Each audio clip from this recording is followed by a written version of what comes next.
సాదిక్ కథలో ఒక విచిత్రమైనటువంటి మలుపు ఏంటయ్యా అంటే, అనూహ్యంగా తీసుకొచ్చినటువంటిది ఇప్పుడు అర్జెంట్‌గా ఆళ్ళ అమ్మ, వాళ్ళ అక్క.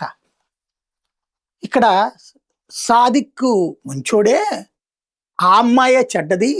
ఆ అమ్మాయే తన భర్త మీద కోపంతో మా ఇంటికొచ్చి సాదిక్‌ని రమ్మనమని పిలుస్తా ఉండేది. ఇది. ఆడ పుట్టుక పుట్టారు. భవిష్యత్తులో వాళ్ళ దేవుడే ఉన్నాడు గదా!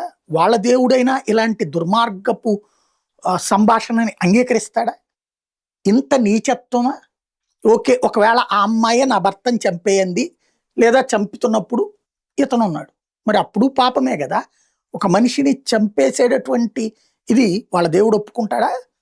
లేదా చంపమని చెప్పేటటువంటిది ఒప్పుకుంటాడా?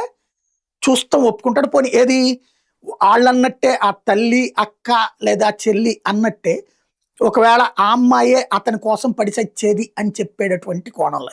రెండవది అక్రమ సంబంధం పెట్టుకుంటున్నాడని తెలిసినా అంగీకరించారంటే వీళ్ళదేం జన్మ? అవతల పెళ్ళి పిల్లోడున్నటువంటి తల్లొచ్చి తన బిడ్డతో అక్రమ సంబంధం పెట్టుకున్నది ఈ తల్లి ఎట్ట ఒప్పుకుంది? ఎరా నువ్వు ఇది తప్పు అనాలి కదా!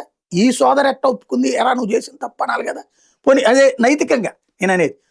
వాడు మతం మార్చమని కల్మా చదవమన్నాడు, రాయమన్నాడు, అబ్బాయిని టెర్రరిస్ట్‌గా మారుస్తున్నాడు. అసలు ఆ ఫోనే సాక్ష్యం. కంటిన్యూయస్‌గా ఫోన్‌లో మాట్లాడుతానే ఉన్నాడు వాడు అన్నటువంటి. ఇంత రాక్షసత్వాన్ని ఇప్పుడు అమ్మాయినేమి నేను క్యారెక్టర్‌ని సపోర్ట్ చేయట్లేదు. అమ్మాయి చేసిన తప్పనే చెప్పాను. బట్ ఈ తల్లి, సోదరి ఇప్పుడు అకస్మాత్తుగా వచ్చి సాదిక్కేదో శుద్ధపూస అమ్మాయిదే తప్పు అనేటటువంటి కోణంలోకి టర్న్ చేస్తున్నారు. ఏదైతే రిపబ్లిక్ టీవీ పేరు తరహాలో ఇక్కడ ఆంధ్రాలో మన తెలుగు రాష్ట్రాల్లో పేరు పెట్టుకుని బతికేద్దాం అనుకుంటున్నటువంటి ఛానలోళ్ళు ఆ అమ్మాయిల్ని, ఆ కుటుంబాన్ని ఒక దేవుళ్ళుగాను ఈ అమ్మాయి కుటుంబాన్ని దుర్మార్గులుగా చూపించే ప్రయత్నం చేస్తున్నారు. ఒక ఎజెండాతో పనిచేయడం ప్రారంభించారు.